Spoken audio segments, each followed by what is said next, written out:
तो बच्चों, एक सवाल के माध्यम से हम बैंक समाधान विवरण बनाना सीखेंगे। बच्चों, ये बहुत ही सरल सवाल है और जैसे जैसे हम बैंक समाधान विवरण के सवाल हल कर लेंगे तो कुछ कठिन सवाल हल करेंगे। तो सवाल इस प्रकार से है, 31 दिसंबर 2020 का बैंक समाधान विवरण तैयार कीजिए। कुछ मदद दी गई हैं। पहला लिखा है रोकड़ बही के अनुसार शेष 8,000 रुपये। दूसरा लिखा है चेक जारी किए गए परंतु भुगतान हेतु प्रस्तुत नहीं हुए 5,000। बैंक ने कमीशन काटा 300 रुपये। बैंक द्वारा प्रदत्त ब्याज 200। और अंतिम दिया है रोकड़ बही के ऋणी अर्थात डेबिट पक्ष में अशुद्ध लेखा हो गया, मतलब डेबिट में गलती से लिख दी गई होगी रकम 600 रुपये की। तो आपसे कहा गया है कि आपको बैंक समाधान विवरण बनाना है। तो बच्चों, बना लेते हैं बैंक समाधान विवरण, bank reconciliation statement as on 31 दिसंबर 2020। बच्चों, प्रारूप जो है वो 3 कॉलम का होता है, तो बना लेते हैं 3 कॉलम। इसमें पार्टिकुलर्स, अमाउंट और अमाउंट के कॉलम होते हैं।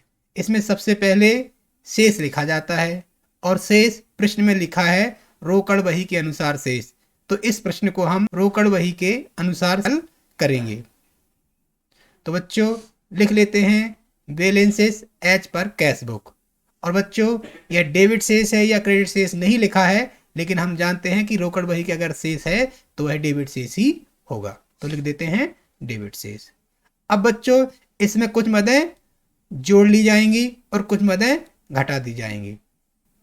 जोड़ने और घटाने के बाद हमको जो शेष प्राप्त होगा वह शेष पासबुक के अनुसार शेष होगा, अर्थात बैलेंसेस एज पर पासबुक। तो बच्चों, जब हम प्रश्न को कैश बुक के शेष से शुरू करते हैं तो हमको एंड में पासबुक का शेष प्राप्त हो जाता है। तो बच्चों, अब कौन सी मदें घटानी है और कौन सी मदें जोड़नी है, इसके लिए हम देख लेते हैं कि कैसे उनका लेखा कैश बुक में और पासबुक में किया जाता है। तो जो पहली मद है उसका लेखा तो हम कर चुके हैं। इसके बाद दूसरी मद जो मद है उसमें क्या लिखा है, चेक जारी किए गए परंतु भुगतान हेतु प्रस्तुत नहीं हुए हैं। तो हम देखते हैं कि कैश बुक में इसका लेखा कहाँ होगा और पासबुक में कैसे लिखा होगा। तो क्या लिखा है, चेक जारी किए गए परंतु भुगतान हेतु प्रस्तुत नहीं हुए। तो चेक जारी किए गए हैं, इसका लेखा कैश बुक में क्रेडिट पक्ष की ओर किया गया होगा, क्योंकि ये पेमेंट है तो पेमेंट साइड इसका लेखा 5,000 कर दिया गया होगा। और इस लेखे से क्या होगा, कैश बुक का जो शेष है वह कम हो जाएगा। और इसका पासबुक में क्या लेखा कहाँ होगा, डेबिट साइड होगा, लेकिन भुगतान हेतु प्रस्तुत नहीं हुए हैं, इसका अर्थ है कि पासबुक में लेखा नहीं हुआ है। अब बच्चों, हमें कैश बुक का शेष जो है वो पासबुक के शेष के बराबर करना है। इसके 2 तरीके हैं बच्चों, या तो यह जो 5,000 कैश बुक से कम हो गया है यहां जोड़ दिया जाए, ठीक है, या पासबुक में से घटा दिया जाए, क्योंकि कैश बुक से पहले से ही कम हो चुका है, ठीक है। तो वहां जोड़कर पासबुक के बराबर कर लेंगे या पासबुक से घटाकर कैश बुक के बराबर कर लेंगे। लेकिन ध्यान ये रखना है कि हम प्रश्न को हल कर रहे हैं और ऊपर लिखा है कि हम प्रश्न कर रहे हैं एज पर कैश बुक, और हमें एंड में क्या प्राप्त होगा, पासबुक का शेष प्राप्त होगा। हमें एंड में पासबुक का शेष ज्ञात करना है। तो पासबुक का शेष ज्ञात करने के लिए क्या करना पड़ेगा हमें, अब इस कैश बुक में यह 5,000 जो घट गए हैं इनको जोड़ना पड़ेगा।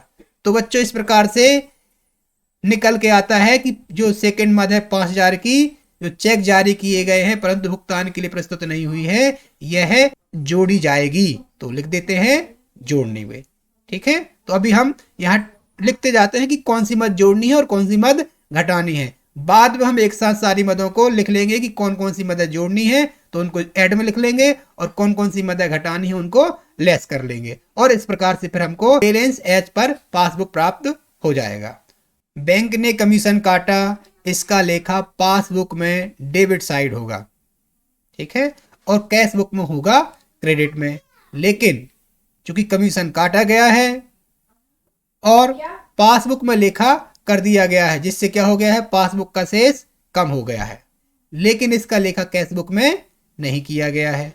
अब फिर जो अंतर आया है कैश बुक और पासबुक में, यह क्यों आया है, क्योंकि हमने पासबुक में लेखा कर लिया है, जिससे पासबुक का क्रेडिट शेष कम हो गया है, लेकिन हमारा जो कैश बुक का शेष है वह यथावत है, उसमें कोई परिवर्तन नहीं हुआ है। अब हमें पासबुक के शेष के बराबर कैश बुक का शेष करना है, तो क्या करेंगे हम कैश बुक के शेष में यह राशि घटा देंगे तो दोनों बराबर हो जाएंगे। इस प्रकार से बैंक ने कमीशन काटा 300 को क्या कर देंगे हम घटा देंगे। अगली मद है बैंक द्वारा प्रदत्त ब्याज 200 रुपए।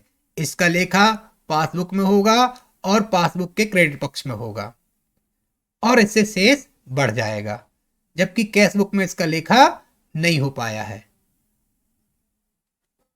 यदि होता तो डेबिट साइड होता, लेकिन लेखा नहीं हुआ है। अब क्या इफेक्ट हुआ इसका, कैश बुक का शेष में कोई परिवर्तन नहीं है, वह शेष पूर्ववत है, लेकिन पासबुक का शेष बढ़ गया है। अब हमें कैश बुक के शेष को पासबुक के शेष के बराबर करना है। क्या करना है, कैश बुक के शेष को पासबुक के शेष के बराबर करना है, और पासबुक का शेष बढ़ा हुआ है तो हमें कैश बुक का शेष भी बढ़ाना पड़ेगा, तभी बराबर हो पाएगा। तो इसको जोड़ा जाएगा। तो इस प्रकार से हमने यह ज्ञात कर लिया है कि बैंक द्वारा प्रदत्त ब्याज जोड़ा जाएगा। अब देखते हैं अगली मद, रोकड़ वही के ऋणी अर्थात डेबिट पक्ष में अशुद्ध लेखा हो गया है। कहां लेखा हो गया है, कैश बुक के डेबिट में अशुद्ध लेखा हो गया है, पासबुक में कोई अशुद्धि नहीं हुई है। अब देखना है आपको यह है कि यदि कैश बुक के डेबिट में 600 रुपए अधिक लिखे गए हैं तो इसका इंपैक्ट क्या होगा, डेबिट शेष बढ़ गया होगा। अब डेबिट शेष बढ़ा हुआ है और पासबुक का शेष नहीं बढ़ा है, क्योंकि उसमें कोई लेखा ऐसी गलती हमने नहीं की है पासबुक में लिखने की। तो अब हमें पासबुक के शेष के बराबर करने के लिए कैश बुक में से यह अशुद्ध लेखा हटाना पड़ेगा, अर्थात घटाना पड़ेगा। इस प्रकार से जो अंतिम मद है इसको घटा दिया जाएगा। तो बच्चों अब हमने ज्ञात कर लिया है कि किस मद को जोड़ना है और किस मद को घटाना है। अब हम इसे बैंक रिकंसिलिएशन स्टेटमेंट में लिख लेंगे। तो खा और घा को जोड़ना है और घा और अंगा को घटाना है। तो पहले हम जोड़ने वाली मदों को लिखते हैं। क्या हुआ है, चेक जारी किए गए परंतु भुगतान के लिए प्रस्तुत नहीं हुए। ठीक है, तो लिख लेते हैं जोड़ने वाली मदें। पहली, check issued but not presented, कितनी राशि है, 5000 की। और कौन सी मद को जोड़ना है, बैंक द्वारा प्रदत्त ब्याज, इंटरेस्ट क्रेडिट बाय बैंक 200 रुपए। और इन दोनों की राशि को जोड़ करके राशि वाले कॉलम में लिख लिया जाएगा और फिर इन दोनों 8000 को और 5200 को जोड़ के राशि निकाल ली जाएगी, जो निकल कर आ रही है 13200। अब इस राशि में से दो मदों को घटाना है। कौन कौन सी मदों को, बैंक ने कमीशन काटा, ठीक है, कमीशन चार्ज बाय बैंक कितने रुपए का, 300 रुपए का। और क्या घटाना है, जो गलत हुआ था, अशुद्ध प्रविष्टि हुई थी, wrong posting on debit side of cash book, कितने रुपए, 600 रुपए। अब इन दोनों को जोड़ लेंगे और राशि वाले कॉलम में लिख देंगे और घटा देंगे, तो हमको प्राप्त हो जाएगा बैलेंस एज पर पासबुक 12300। अब ये डेबिट शेष है कि क्रेडिट शेष है, हम जानते हैं कि जब कैश बुक का डेबिट शेष होता है तो पासबुक का क्रेडिट शेष होता है, अतः यह क्रेडिट शेष होगा। तो इस प्रकार हमने बैंक रिकंसिलिएशन स्टेटमेंट बना लिया है। तो बच्चों आपको समझ में आया होगा कि बैंक रिकंसिलिएशन स्टेटमेंट बनाना कितना सरल है। इसी प्रकार के और सवाल हम अगले वीडियो लेक्चर में हल करेंगे।